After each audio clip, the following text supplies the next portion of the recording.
Nesse momento tem muita coisa acontecendo no Vasco da Gama, muita coisa boa acontecendo no Vasco da Gama. E se você é novo por aqui, gosta de sempre estar bem informado sobre o seu time, sobre o Vasco da Gama, né? Você caiu no lugar certo. Salve, salve família vascaína, tamo junto aqui para mais um vídeo do canal. E hoje eu vou falar muitas coisas boas sobre o Vascão da Gama. E se você gosta mesmo de ficar bem informado sobre o Vasco da Gama, esse é o lugar certo. Você não caiu no lugar errado. Se o destino te fez cair aqui nesse vídeo no YouTube, então você caiu no lugar certo. Quer ficar bem informado sobre o Vasco? Já se inscreve aqui no nosso canal, já deixa seu like e ativa as notificações, né? E comenta aqui, mora onde, fala da onde, vascaíno da onde, você é vascaíno, de qual estado, de qual lugar que você é vascaíno. Fala aqui que nos próximos vídeos vou falar seu nome e te parabenizar por ser vascaíno, né? Tem muita coisa boa acontecendo no Vasco, tem atleta se recuperando, tá se preparando, atleta que tava tendo poucas chances no Vasco se preparando para que tenha mais oportunidade no Vasco, e está muito perto agora de ser fechada, né? A venda sobre a SAF, o contrato já está na mão, só falta, né, se preparar, só falta mesmo acertar detalhes sobre as ações, a porcentagem que era da 77 Partners está agora na mão de outra empresa, né? E o Pedrinho e o Marcos Lamarca vem conversando com tudo isso, né? Decisão conjunta, Vasco debate poupar titulares também, né? Para o Sul-Americano, aquilo que eu já tinha falado lá atrás, que o Vasco tem que poupar titulares, tem que botar time alternativo para disputar essa Copa do Brasil e a Sul-Americana, porque infelizmente não temos elencos ainda, né, para disputar 3 competições. E se essa venda realmente for concretizada, já foi falado pelo Lamarca que vai ser investido mais de 2 bilhões de reais, né?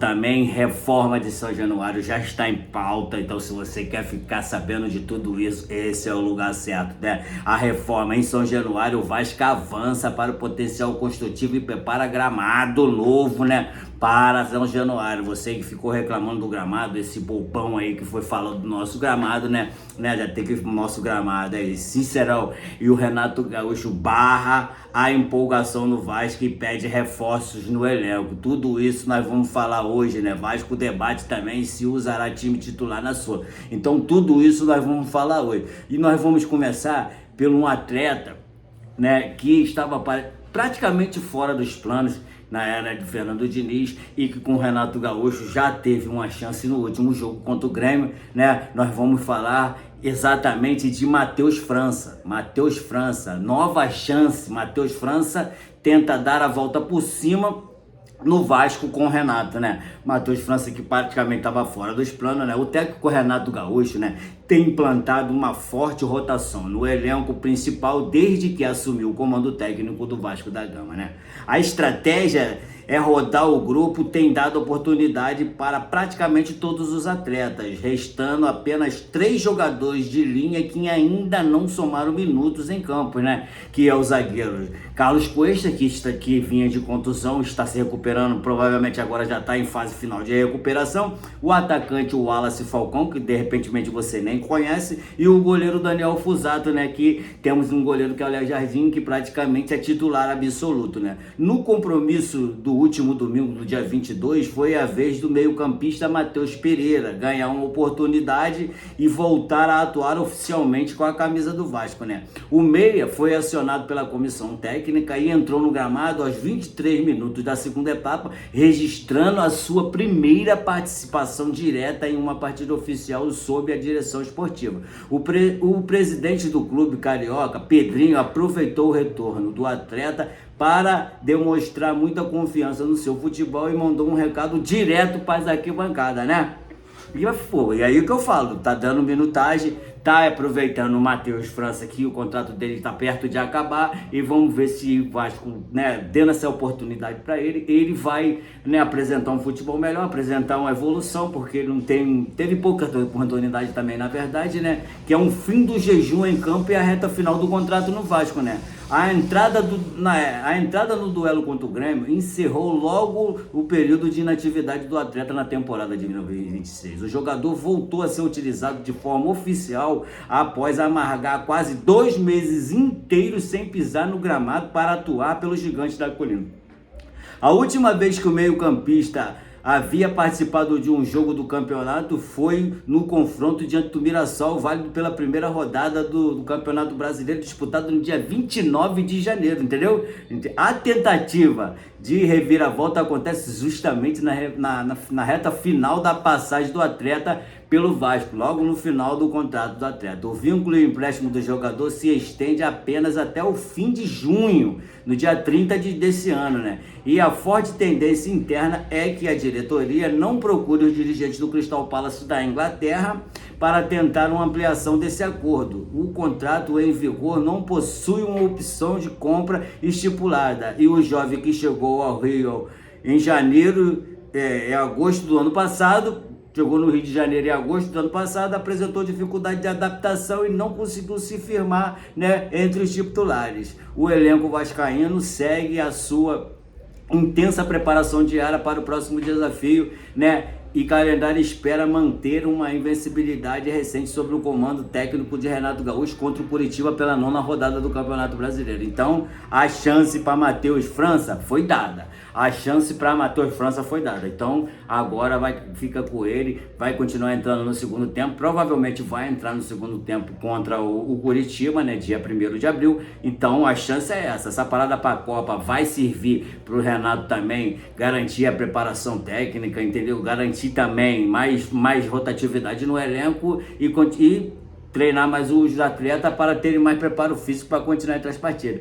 E agora, rapaziada, o Marco Lamáquia, vou falar para tu o que vai acontecer, o que está acontecendo a respeito dessa venda. Marco Lamáquia planeja fundo cego para driblar as regras da CBF. Tu sabia disso?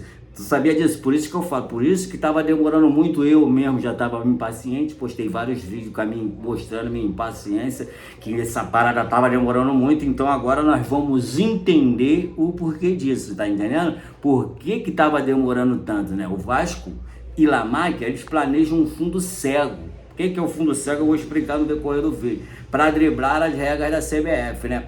Ó, as negociações bilionárias para a venda da SAF do Vasco ganharam contornos jurídicos internacionais nessa quinta-feira. A diretoria Cruz Maltina e o empresário Marcos Lamáquia pretendem discutir formalmente com a Confederação Brasileira de Futebol, com a CBF, a implementação de um modelo administrativo europeu para viabilizar a compra do clube sem burlar as normas rigorosas de fair play financeiro da CBF. A sinalização dessa intenção já foi passada de forma preliminar e informal à Agência Nacional de Regulação e Sustentabilidade de Futebol, a ANRESP, né, que é essa que vai tomar conta aí do fair play do futebol. Tomara que dê certo nesse fair play do futebol aí, tava precisando mesmo, com o objetivo de agendar uma reunião definitiva sobre o tema nos próximos dias de paralisação esportiva, né? Vai ter uma reunião agora para decidir o futuro da venda da SAF e agora é definitivo.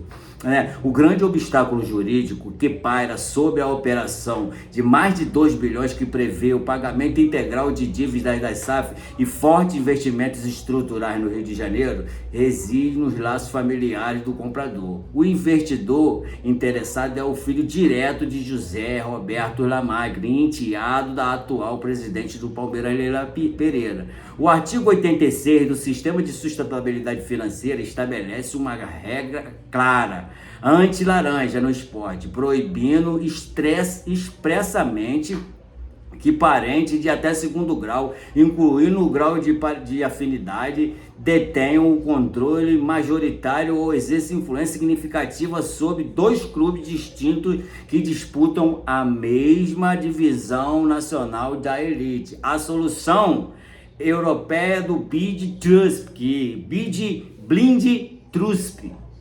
Trust, que significa fundo cego. Aí agora eu vou explicar um pouco para você o que é esse fundo cego. Para evitar que a transação seja bloqueada pelos reguladores esportivos ou que o Vasco sofra graves sanções disciplinares, como a perda de ponto na tabela ou a cassação da licença oficial de funcionamento, as partes estudam a adotação de um mecanismo financeiro conhecido como Blind Trust, que se traduz como um fundo cego de investimento. Essa complexa estrutura jurídica consiste em afastar totalmente o investidor, que em caso é o Gamarker, do controle direto e da gestão esportiva diária da instituição adquirida, criando uma barreira intransponível, independente entre o dono do capital e o administrador de futebol. Ou seja, Vasco comprando vai entrar com esse negócio cego aí, esse ponto cego aí, né? O que vai acontecer? O Pedrinho vai continuar administrando, mas o Vasco vai ser do Gamarker, então não vai ter conflito de interesse nenhum, né? O mecanismo protegido já é amplamente debatido nos corredores de São Januário e está previsto dentro do próprio escopo de regra da entidade nacional no caso de conflito de interesse. Na prática, a aplicação desse formato garantirá que o comprador aportasse todo o dinheiro exigido em contrato para aquisição e o sustento da Operação Cruz Maltina, mas a gestão esportiva administrativa será conduzida exclusivamente por terceiros, independentes e sem qualquer ligação com suas demais empresas, né? Esse distanciamento forçado ocorreria de forma temporária, durante apenas até o momento em que a sua madrasta deixasse a presidente do rival paulista no fim da temporada de 2027. Tem muitos exemplos, né, na UEFA de times que fazem isso. O modelo estratégico desejado pela diretoria vascaína possui exemplos muito bem sucedidos no futebol europeu. Recentemente, a Agência Nacional já estuda os casos práticos validados pela UEFA para lidar com a polêmica multipropriedade. O caso mais emblemático envolveu o famoso City Football Group, que precisou transferir provisoriamente a sua participação acionária no Girona para um fundo cego independente para garantir que o time espanhol e poderoso Manchester City disputasse a badalada Champions League na mesma temporada esportiva sem violar nenhuma norma de segurança nacional. Ou seja, isso já está sendo feito lá. Então está sendo feito lá, provavelmente vai ser feito aqui. Se lá não deu errado, é como eu estava falando, demorou muito, porque o Pedrinho, junto com o Gamarker, que não é bobo nem nada, não ia investir 2 bilhões de reais na furada dessa, né? Uma furada dessa, né? E São Januário, aí eu vou falar agora um pouco de São Januário, que avança nas obras. Tem muita gente perguntando, né, por que as obras de São Januário ainda não começaram, que se vai começar a reforma. São Januário avança no potencial construtivo e prepara Gramado. E prepara para reforma, né? Prepara Gramado para clássico, né? O projeto de reforma e modernização do estádio de São Januário ganhou atualizações importantes nos bastidores administrativos do Vasco da Gama nesta quinta-feira. A diretoria Cruz Maltina trabalha silenciosamente para viabilizar a complexa venda do seu potencial construtivo, buscando recursos essenciais para a ampliação da sua histórica casa. O canal Atenção Vascaíno, que foi quem deu essa notícia, né, conversou de forma direta com o vice-presidente geral do Clube Carioca, Renato Brito, para entender os próximos passos dessa gigantesca e somada operação financeira. A grande novidade nas negociações envolve uma mudança estratégica de forma com que o grupo planeja negociar os 200 mil metros quadrados restantes do seu projeto. Além da negociação envolvendo o grande e já conhecido terreno localizado na região do Marapendi, a gestão passou a observar ativamente outras áreas disponíveis no bairro da Barra da Tijuca. A nova estratégia visa fracionar e fatiar a venda desses índices construtivos para diversas e incorporadoras diferentes, entendeu? Várias diferentes, facilitando a captação de recursos em vez de depender exclusivamente de uma única empresa para arrematar o lote principal e cobrir todas as exigências. Então tá andando, né? A reforma de São Januário já andando, está prevista para começar, a gente só não sabe para quando, e está esperando todos esses trâmites que eu falei, né? Então o Vasco tá se movimentando no mercado, a venda já tá praticamente garantida, só falta esses pequenos detalhes. Então, se você chegou aqui até essa parte do vídeo, cara, deixa o like aí, se inscreve no canal, ativa o sininho da notificação para não perder os próximos vídeos que a gente posta por aqui. Vamos estar todo dia aqui trazendo notícias novas, notícias atualizadas do nosso Vasco da Gama, sempre tentando informar vocês, né, que já estão cansados da mídia tradicional igual a mim, cansei da mídia tradicional e resolvi eu mesmo buscar informações sobre o Vasco, passando o dia inteiro aqui procurando informações novas do Vasco para trazer para vocês. Então, se você chegou aqui até essa parte do vídeo, deixa seu like, se inscreve no canal, ativa o sininho da notificação, né? Fiquem todos com Deus aí, né? E até o próximo vídeo.